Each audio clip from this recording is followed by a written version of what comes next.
తులారాశి మిత్రులారా, మార్చి 2026 మీకు శుభ ఫలితాలు ఎలా ఉన్నాయని మనం తెలుసుకోబోతున్నాం.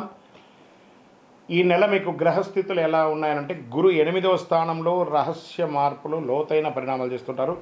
శని 6వ స్థానంలో శత్రులపై విజయం సాధిస్తున్నారు. రాహు 5వ స్థానంలో ప్రేమ, సంతానం మీద కూర్చుంటున్నారు.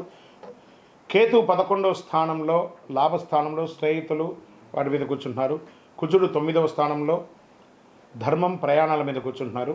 సూర్యభగవానుడు, బుధ భగవానుడు 5 మరియు 6వ స్థానంలో మార్పు చెందుతున్నారు. శుక్రుడు 6వ స్థానంలో ఉంటున్నారు. ఇది సాధారణ నెల కాదు. తులారాశి మిత్రులారా, మీ సమతుల్యత కోల్పోతే సమస్యలు, నిలబెట్టుకుంటే విజయం. ఇది క్యాప్షన్ ఈ నెల మీకు చాలా అద్భుతంగా. శని 6వ స్థానంలో ఉండడంలో శత్రులపై పైచేయి ఉంటుంది. ఉద్యోగంలో ప్రమోషన్ ఆలస్యం కానీ ఖచ్చితంగా వస్తుంది. కోర్టు, డిపార్ట్మెంటు సమస్యలు పరిష్కారం అయ్యే అవకాశాలు ఉన్నాయి. ఉద్యోగంలో, ప్రైవేట్ రంగంలో మార్చి 15 తర్వాత మంచి అవకాశాలు, విదేశీయ ప్రాజెక్ట్స్ వచ్చే అవకాశాలు ఉన్నాయి. ఆన్సైట్ కూడా వెళ్ళే అవకాశాలు ఉన్నాయి. సహచరులతో అపార్థం రాకుండా చూసుకోండి, జాగ్రత్త.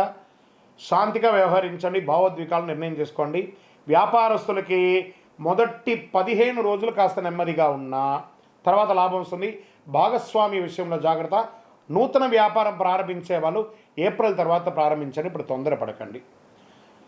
ఫ్యాక్టరీ విషయంలో యంత్రాలు మెయింటెనెన్స్ అవసరం ఉంటుంది. కార్మికులతో కఠినంగా కాకుండా ప్రేమగా ఉండండి. ఏమైనా మిషనరీస్ ఎప్పటికప్పుడు ఆయిలింగ్, సర్వీసు అవన్నీ కూడా ఓవరాయిల్ చేసుకుంటూ ఉండండి.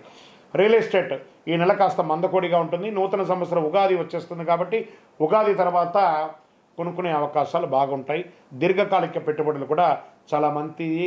షేర్ మార్కెట్లో స్పెక్యులేషన్ వద్దు, ఇవన్నీ కూడా కాస్త జాగ్రత్త.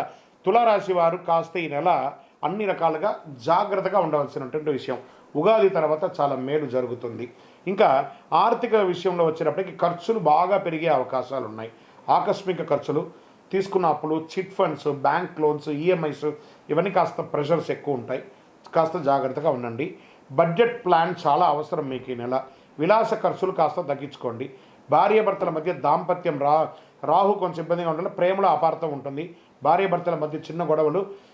ఈ విడిపోయి ఉంటారు చూసారా, విడాకుల కోసం ఉన్న వాళ్ళందరూ కూడా కూర్చొని మాట్లాడితే ఉగాది తర్వాత మంచి అవకాశాలు ఉంటే కలిసిపోతారు. పాత ప్రేమ మళ్ళీ తిరిగి పొందుతారు ప్రేమికులు. రహస్య సంబంధాలు కాస్త జాగ్రత్తగా ఉండండి. కుటుంబంలో తల్లి యొక్క ఆరోగ్యం పట్ల చాలా జాగ్రత్తగా ఉండాల్సింది. ఇంట్లో ఆధ్యాత్మిక వాతావరణాన్ని పెంచండి. పూజలు, పునస్కారాలు, హోమాదులు, ఇవన్నీ జపాదులు కూడా కొంచెం చేయండి, చాలా మంచిది. సోదరుల మధ్య ఇచ్చిపుచ్చుకునే దాంట్లో కాస్త జాగ్రత్తగా ఉండండి. వివాహానికో లేకపోతే వాళ్ళకి మీరు ఇవ్వడం కానీ వాళ్ళ దగ్గర తీసుకోవడం కానీ సమతుల్యత పాటించండి.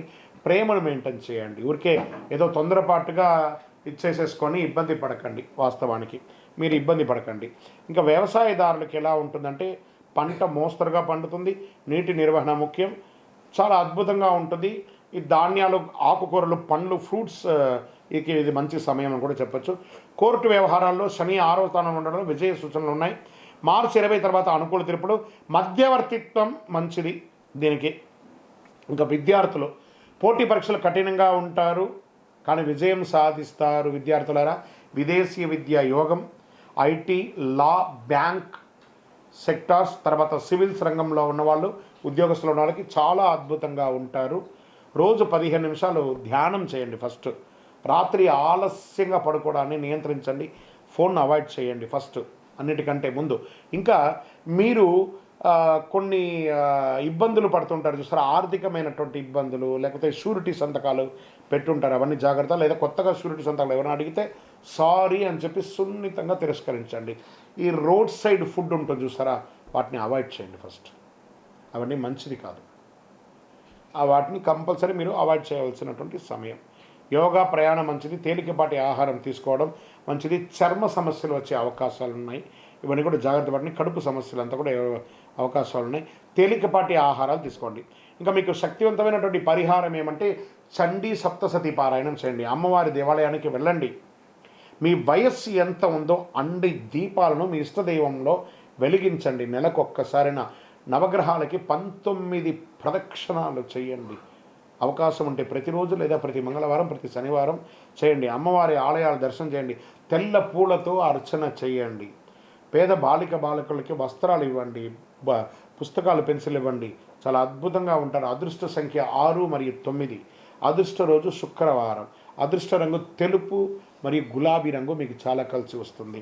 అదృష్ట దిక్కు పడమర దిక్కు చాలా కలిసి వస్తుంది. ఇంక రకంగా చెప్పాలి అంటే కూడాను తులారాశి వారికి మీ కోపాన్ని నియంత్రిస్తే విజయం, మీ ఆలోచించి మాట్లాడితే గౌరవం. ఈ నెల మీలో నిజమైన శాంతిని కాపాడుతుంది. శుక్రుడి కృప మీకు కావాలి అంటే మీ యొక్క లక్ష్యాన్ని పెట్టుకొని ఇంట్రాస్పెక్ట్ చేయండి. ప్రతిరోజు మీరు ఎలా ఉండాలి అని ప్రోగ్రామింగ్ చేసుకొని చేయండి. మీ ఇష్టదేవ దేవాలయంలో దీపం వెలిగించండి. మీ యొక్క వ్యక్తిగత జాతకం కోసం మా దగ్గర అపాయింట్మెంట్ తీసుకోవాలనుకుంటున్నారా? మీ పేరు, మీ డేట్ ఆఫ్ బర్త్, మీ time of birth, place of birth మా నంబర్కి వాట్సప్ చేయండి, కాల్ చేయకండి. ఇంకను నెక్స్ట్ ఇంకా గొప్పగా ఉండాలి అనుకున్న వాళ్ళకి అతి శక్తివంతమైన ఒక 48 రోజులు మన దేవాలయంలో పూజ చేసినటువంటి కరుంగాలి మాలను ధరించండి. కరుంగాలి మాలను ధరించండి. అద్భుతమైనటువంటి అనుగ్రహం పొందండి. ఆయురారోగ్యంగా ఉండండి. విజయోస్తు.